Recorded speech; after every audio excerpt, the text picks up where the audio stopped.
The End of Oz, Chapter 18.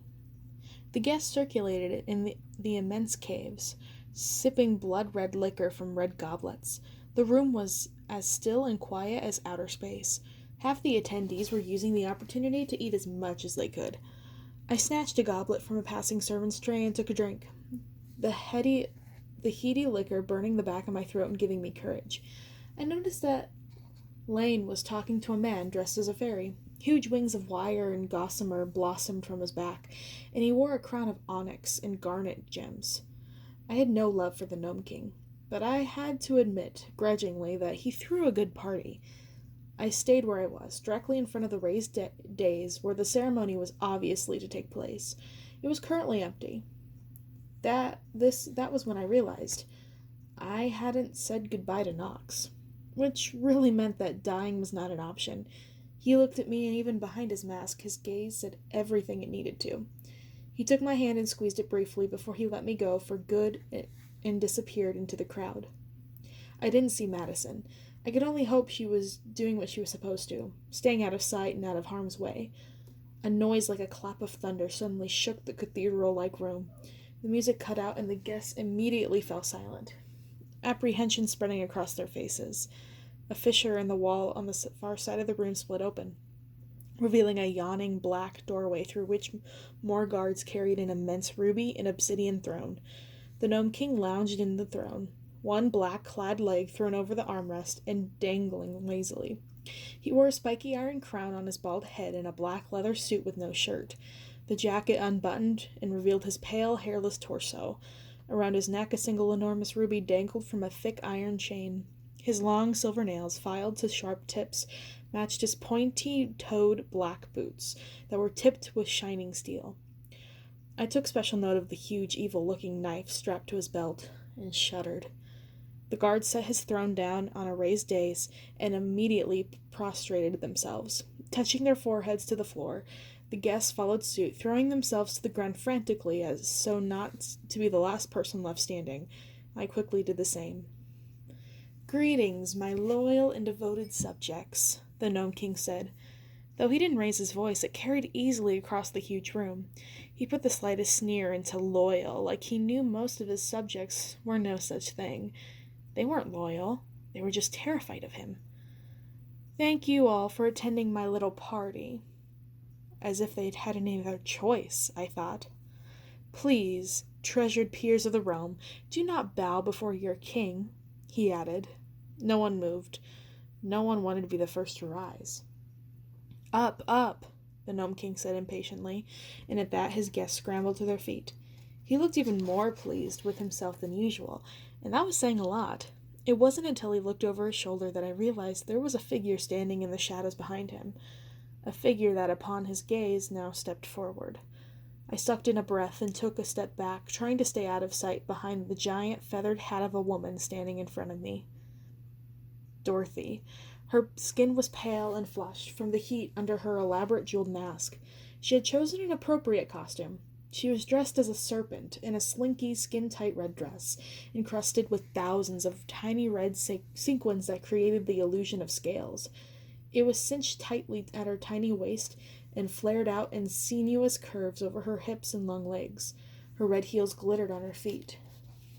"Dearly beloved," the Gnome King began, "we are gathered here today to— Oh, wait, I'm getting ahead of myself, aren't I?" The Gnome King gave a sly, fey giggle, and nervous laughter rippled onward among his confused subjects, none of whom understood what was funny, but all of whom were eager to assure them that they were on his private joke. "That part comes later. I'm sure you're all wondering why you're here, other than to drink my liquor or eat my food." He laughed again. "But I have wonderful news for you. As you all surely know, the Kingdom of Oz has long been a thorn in our royal side. While Ev withers and its crops fail, Oz prospers. Instead of offering us their assistance, the citizens of Oz live in oblivious selfishness." Dorothy cleared her throat. The Gnome King's bony hands tightened into fists. "Today," he continued, "all of that will change. For today marks the day that Oz and Ev will be united as one. Two kingdoms, once sundered, brought together in peace and prosperity, governed by the most powerful and benevolent ruler either country has ever known. Next to him, Dorothy stiffened. If I'd caught his misstep, I knew she had two. One ruler, not two. It wasn't hard to guess what that meant. All of you have the honor of witnessing the greatest moment in Ev's history, the Gnome King continued, not realizing the mistake he'd just made. He beckoned for Dorothy, who walked daintily up to the Gnome King's throne, where he rose to his feet and clasped her hands in his and raised them both over his head for the crowd. My fellow citizens of Ev, the Gnome King anointed. The Gnome King intoned. Prepare yourselves for... Dorothy cleared her throat again, more significantly this time, and the Gnome King stopped, taking it at her in puzzlement. If she suspected, like I did, that he was planning on sacrificing her right there, in front of the entire crowd, she didn't look too worried about it. Instinctively, I looked at her shoes again, and felt an answering throb in my boots. It dawned on me. Of course, I thought. She can use them. That bitch always had something up her sleeve, didn't she?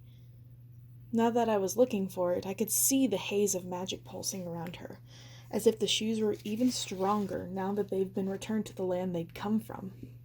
She surveyed the crowd with icy grandeur, one hand perched at the back of the Gnome King's throne, a strange little creature huddled at her feet, costumed as a small shrub.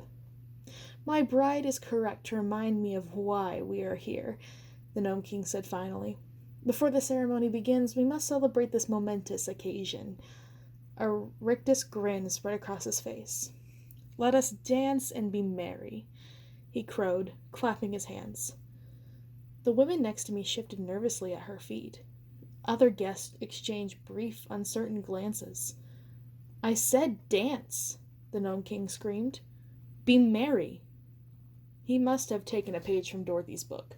The guests stood stricken, and then one by one they began to shuffle their feet back and forth. They looked like animated corpses from their weird, sad, silent, shambling dance. Their hands and arms flapped aimlessly without music or rhythm to follow. They kicked randomly in the air or spun around in place, their eyes filled with fear. In a hidden corner I hadn't noticed, a ragtag orchestra of Munchkin musicians suddenly struck up a jerky, tuneless waltz.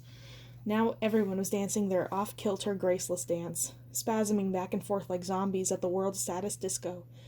The musicians looked just as awful. One of them I saw had his ankles chained together. Another was missing an ear. A third had a red-stained bandage wrapped around his chest. I looked away. I couldn't help them. I could only do what we'd come here for. Finish Dorothy and defeat the Gnome King, once and for all.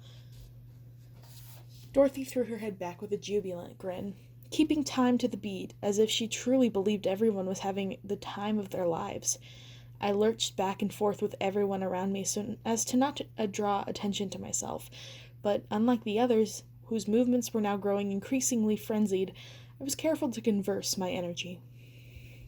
Near me, they were already starting to flag. Half-starved, exhausted, and terrified, they couldn't keep up the pace. While the Gnome King clapped along to the horrible music and Dorothy cheerfully tapped her foot and shimmied her hips, more than one person around me collapsed to the ground. As soon as they fell, the diggers descended on them, dragging their inert bodies out of the ballroom. Once they were outside, I heard their screams over the music. It took me everything I had not to run out there, to rescue them. Whatever was happening to them was almost too horrible to contemplate. But I knew helping them wouldn't do anyone in the room any good unless Knox, Madison, Lang, and I could first free them from the Gnome King's sick little games forever.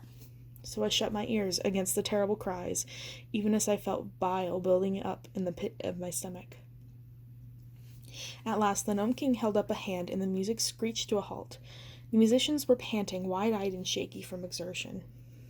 One of them collapsed during it all, and his companions were deliberately avoiding looking at the place where he'd stood only moments before.